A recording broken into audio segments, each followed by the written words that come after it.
తండ్రి, కుమార, పరిశుద్ధాత్ముని నామంలో అందరికీ వందనాలు. హల్లెలూయా మినిస్ట్రీస్ వారి దేవుని శుభవార్త. కీర్తనలు 107వ అధ్యాయము 20వ వచనం.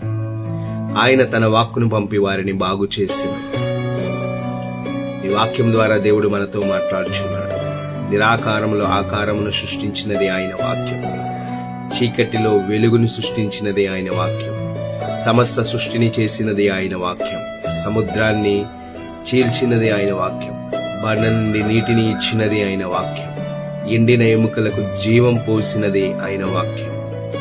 ఈ వాక్యం చెబుతున్నది, ఆయన తన వాక్కును పంపి వారిని బాగు చేసింది. దేవుడు నిన్ను బాగు చేయడానికి రావాల్సిన అవసరం లేదు, కానీ ఆయన ఒక్క నోటి మాట పలికితే చాలు.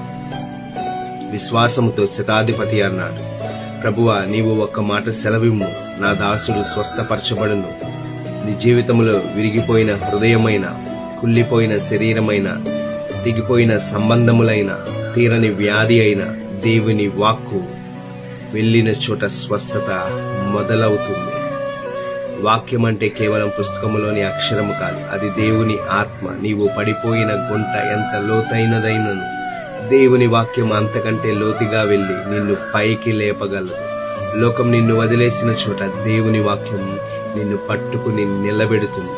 ఈ రోజు నీ కొరకు ఈ శుభవార్త. నీ సమస్య వైపు చూసి భయపడడం ఆపే, దేవుని వాక్యాన్ని నీ నోటితో పలకడం మొదలుపెట్టు. ఆయన వాక్కు నీ జీవితంలోనికి వస్తే నీవు బాగుపడటం ఖాయం. విడుదల పొంది శక్తితో నిశ్చయముగా నిలబడతావు. ఆమె దేవుడు మిమ్మల్ని ఆశీర్వదించును గాక. God bless you.